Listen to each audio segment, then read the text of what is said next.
Alright, so in this video I'm going to show you how you can integrate your Hostgator hosting account's email with your personal or professional Gmail account. In this case, I am logged into my personal email account and I'm going to be configuring it so that I can receive emails that are sent to my professional website under my professional domain name, and I'll be able to respond to those emails from within my same Gmail account. So I'm going to show you how to do that too. So inside of your Gmail account, you're going to look for this little gear icon, and that's your settings icon. We're going to click on it and select settings from the drop down menu, and you have various options on the top bar. The one that we are interested in the most is the accounts and import option. Alright, so what we look for here is the section labeled check mail from other accounts using POP3. We're going to click on add a POP3 mail account you own, and you're going to get a little pop-up window here. Let's start by typing in the email address. This is the email that's set up at your Hostgator hosting account. So I've set up a temporary one just for demonstration purposes. And I'm going to click the next step button. For username, you're gonna put in your username the same way that you put in your username when you log in to check your webmail via the webmail interface at your Hostgator hosting account. In other words, you're gonna put your full email address. So let's do that.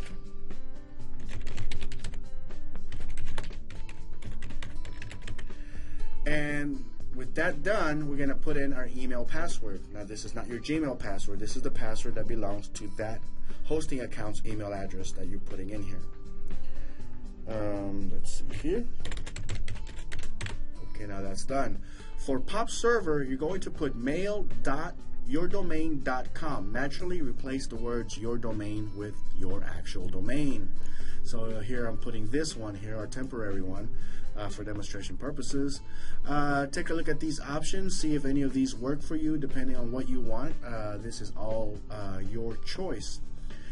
For example, if you want to leave a copy of the retrieved messages on the Hostgator server, then put a check mark here. This is useful if you want to have a type of redundancy. For example, you want to have those emails in your Gmail account, but you also want to have copies of it in your main hosting account. Then you have two places where those emails will be if you accidentally delete one somewhere, and you may still be able to find it at the other hosting account, at the other email account. So that's always good if you're if you're big on redundancy and backups and things of that nature. In my case, at this time, for demonstration purposes, I'm going to go ahead and leave this blank.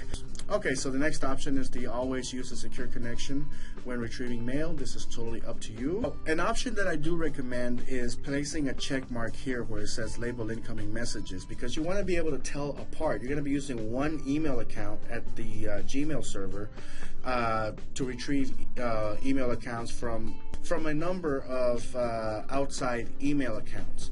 So we want to be able to tell which emails came from where, so I do definitely recommend using the labeled incoming messages option, and in fact updating the label itself to something a little bit more custom that makes some sense to you. So in this case, I'm going to pull up this pull down menu and select the new label option. We're going to type in a new label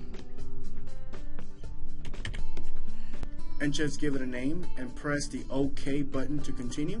So now whenever a new email comes in from this particular server, it's going to have a little label associated with it, and we're going to be able to tell where it came from. Alright, so we're going to click the Add Account button to continue. Let's not worry about any of this browser stuff.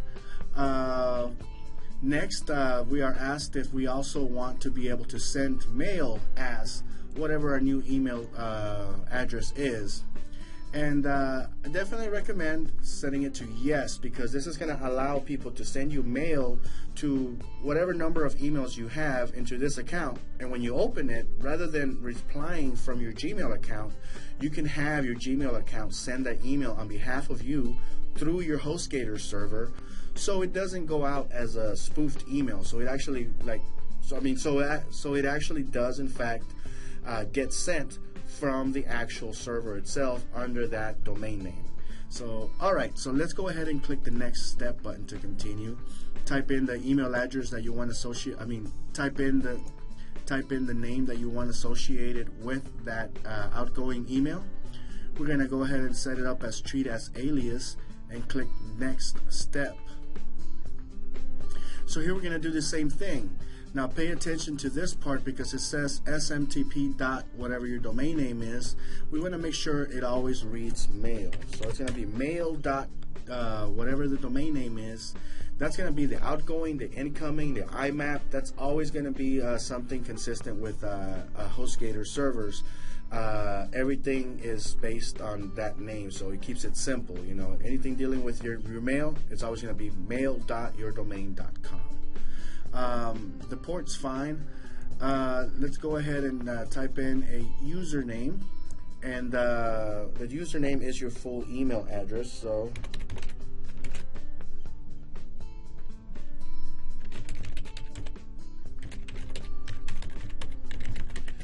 we're going to do that, and we're going to put in our email password over at the Hostgator side. Let's see here. Let's do it again. And we're going to press the Add Account button. Now, the secure connection, I recommend leaving it as TLS and press the Add Account button to continue. Okay, so at this point, you're going to get a congratulations message. They sent out an email, so we got to go to our email system. And on the Hostgator side, we're going to go to this new domain name.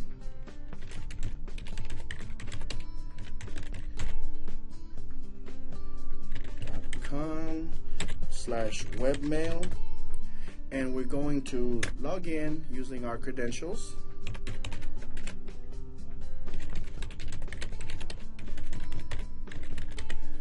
And our password. Bam. Alright, so now that we are logged into our webmail system, you can choose any one of these. I'm going to go with Roundcube. So I should have an email from Google at this point. Here it is. And it says you have requested to add this email to your Gmail account, confirmation code. We're going to copy this and place it here and click the verify button. And that takes care of it. I'm pretty sure I could have also closed that window and clicked on this link, and that would have also taken care of it. But since we're already doing it, might as well get it done the way it's already set up to be. At this point, you have your new email account here. Says last checked 1 minute ago. Let's go ahead and click the check mail button. Okay, so at this point, basically, Gmail goes into your email and starts checking for any new emails. All right, so let's go to our inbox here. And notice how it did drag a copy of that email that Gmail sent earlier. So this email got brought into our Gmail account, and it has a label, the label that we gave it.